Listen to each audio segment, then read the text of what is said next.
turbocharged inline 6 up front, excellent suspension, and a nice little driver's cabin inside. This is one of my favorite driver's coupes on the market today. It's the BMW M240i. I'm going to have to be quick because I'm getting wetter and wetter by the second. Prices have gone up a little bit in recent times, so I was checking the facts. A 2020 model M240i was around $79,000 excluding on roads. This is now 102 or just over 102,000 excluding on roads. So it's gone up around $20,000 just in 5 years. You do get more equipment and more luxury with this latest model though, and it is four-wheel drive or all-wheel drive now, whereas yeah, the previous one was rear-wheel drive. I prefer rear-wheel drive, but this with all-wheel drive means you can drive it on a day like today, on a nice winding road, and you've got that reassurance and that stability of the all-wheel drive grip. It is an excellent all-wheel drive system too. It's not understeery and front biased. It's actually a very neutral or even rear biased setup. We'll go for a drive in a minute, I'll show you. I wasn't a huge fan of the design when it first came out. I'm sort of warming to it a little bit. I noticed the bolstered wheel arches at the front in particular, more so than I did when when this first debuted. I'm not a fan of triangles. Triangles on cars just look a bit weird in my opinion. But yeah, the front end does look nice. It doesn't have the massive grills that some BMWs have. They're adaptive grills as well. They open up when needed. From the side, I think it's the best view because you've got that nice little muscular, neat little coupe profile. And then around at the back, yeah, nicely bolstered wheel arches. This has got the optional black lip spoiler on the boot lid. Looks very nice. And it's not over the top. It's not, outrageous in terms of the black and contrast elements. It's just a nice combination of sportiness and premium look. It does have a black diffuser and then these big wide exhaust outlets down below. And the tail lights, they were pretty small and dicky when I first saw them. I thought they were just too small, whereas now it's starting to look not too bad, I guess. I mean, BMW designs lately, I'm not a huge fan of pretty much any of the BMW designs. They've gone in a direction to try and, I don't know, stand out in the crowd or something like that. I don't really care about design really in vehicles. I mean, you might, so that's going to be a negative for you, but the main thing is, does it drive nicely? Being a BMW, it has to be a proper driver's car. So we'll go for a drive in a second and I'll show you. Just before we go though, we'll check out the interior. I'm not a fan of these aerodynamic door handles. They're just a little bit awkward to grab in my opinion.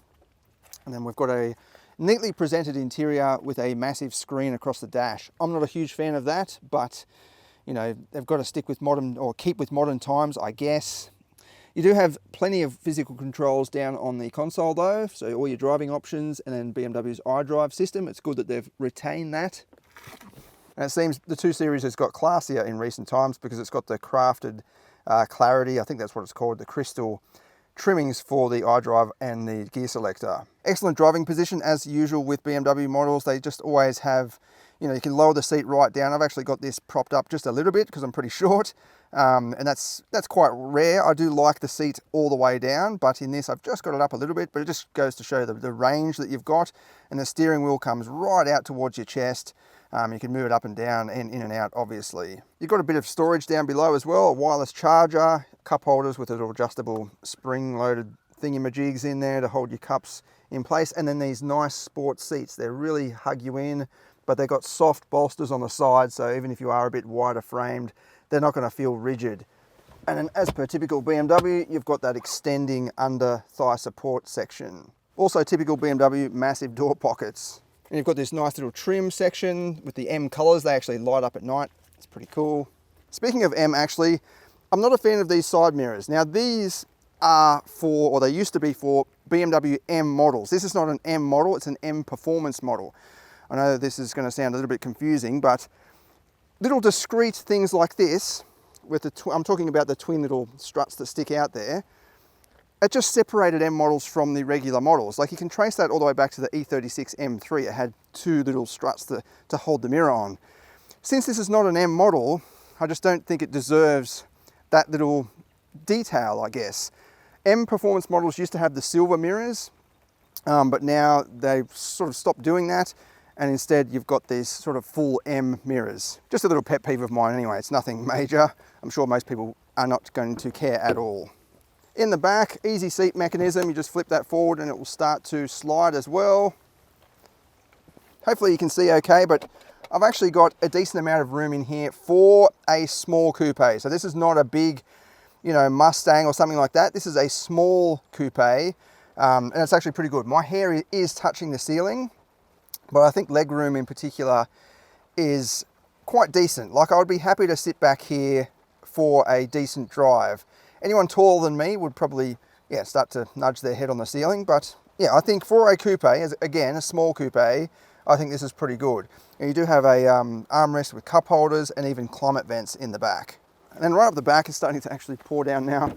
We've got a decent sized boot. This is just under 400 litres. You can use that for weekly shopping or for a nice weekend getaway. Plenty of space in there. You've got a little netted section on the side as well. And you can pop down the rear seats if you want to load through furniture or whatever. All right, let's go for a drive before I get absolutely saturated. The rain's just started to pick up, but that's all right. It means we can test out the all-wheel drive system. Now, I've got the stability control completely turned off. You do have a sport mode for the stability control available as well. I've got it completely off, and I've got the lane keep assist turned off, and I've also got the iconic sounds turned off. So this is fake sound through the speakers. It does sound like it echoes the sound of the natural sound of the inline 6, but at the end of the day, I'd just rather have natural sounds. If it's a little bit quiet, that's fine. Like, I'd rather have something that the volume is not very high, but at least it's a natural sound. And you've also got S mode for the transmission. So this is automatic, but it's just very aggressive. It'll hold off upshifts and all that sort of thing, and blip the throttle on the downshifts. And then from there, you can also go to manual mode just by hitting the paddle shifters. Plenty of grip, even in the wet. Awesome tyres on this as well. They're staggered width, 225s on the front and 255s on the back. And yeah, under the bonnet, we've got a 3-litre turbo inline 6, 285 kilowatts and 500 Newton meters, matched to a very nice ZF-based 8-speed automatic with that X-Drive all-wheel drive system. Awesome amount of power for a little coupe like this. Just starting to snake a little bit there, grab traction. Yeah, massive speed and acceleration. BMW quotes or claims 0 to 100 in 4.3 seconds. That's really quick for a small little coupe, especially with 285 kilowatts. Like, that's not a huge amount of power these days. You know, 400 kilowatts from these EVs and so on is not out of the ordinary. So 285 is not that much. And this isn't all that light in weight either. This is around 1700 kilograms. So it's not like it's super lightweight. So the power to weight ratio would be excellent, but it's not extraordinary. Certainly not matching the 4.3 second claim anyway. You'd expect an even better power to weight ratio. The official fuel consumption average is just 8 litres per 100 kilometres. I think that's excellent, again, for the acceleration and performance on offer. And considering the vehicle's weight, as I said, it's not a super lightweight vehicle anymore. That consumption rate is really good, and you can get close to that in the real world as well. Yeah, excellent traction through here, considering it is soaking wet, and this is a kind of concrete surface as well, with sort of chipped rocks in it in the mix. It's not the grippiest surface at all, but this is holding up no problem. I've got heaps of confidence, and if it is slipping, I can feel it straight away. BMW has definitely changed their suspension philosophy in recent times, because this ride is absolutely excellent. I remember, you know, M performance models even were quite rigid back in sort of 2017, 2018. This is soaking up the bumps beautifully. Like, it feels very sturdy, but it's not jarring. Like, there's no jolts at all. It's just soaking up the bumps. And I'm in Sport Plus mode as well. You do have the standard mode, which is even more comfortable. Yeah, I love this engine. It produces a really nice singing inline 6 tune. Revs nice and high as well. And yeah, produces awesome low end and mid-range grunt. 500 Newton meters. You know, that's where V8s were not that long ago. And look at that, it's just pulling really hard.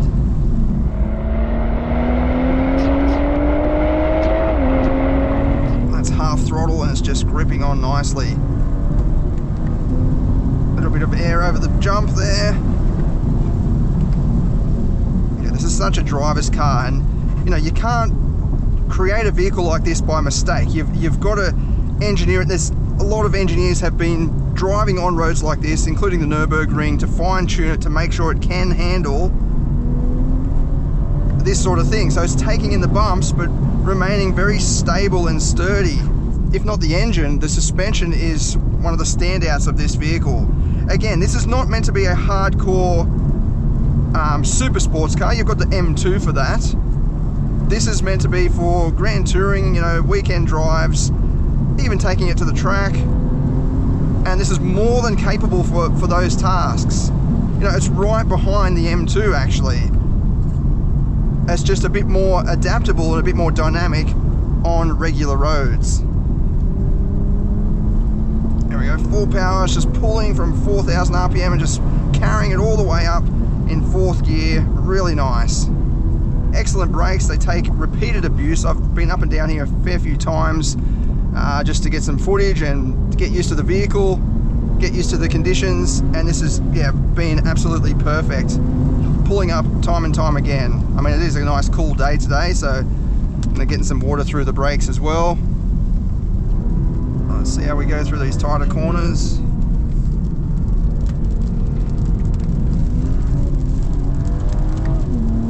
Yeah, so you can kick the tail out, and that's what I was saying, like it does have a rear biased all-wheel drive system, so it will send power to the back initially, and then sort of simultaneously send it to the front to help pull you into line. You can definitely have some fun in it. That's full power coming out of that corner with stability off. Yeah, awesome grip.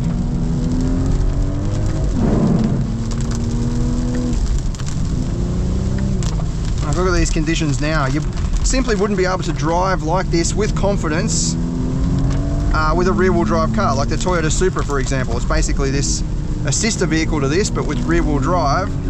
It just wouldn't be able to put the power down, not because it's bad, but because it's just two-wheel drive, where having all-wheel drive means a rainy day like this doesn't need to be, you know, off limits.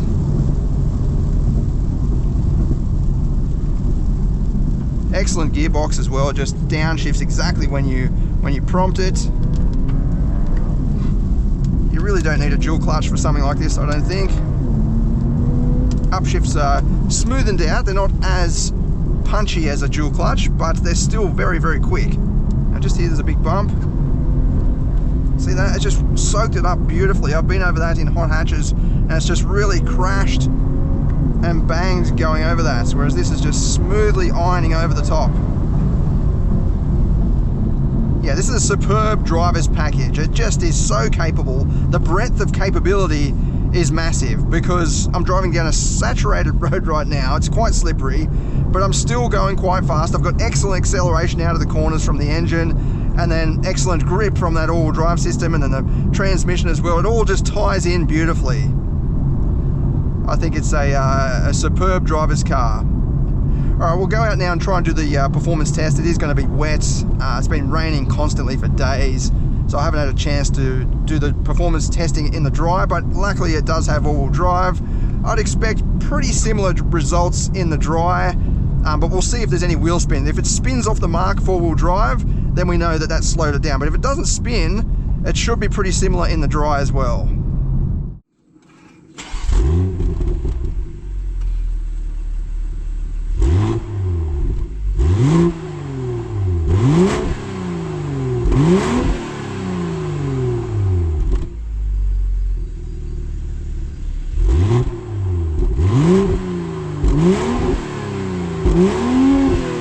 Ooh.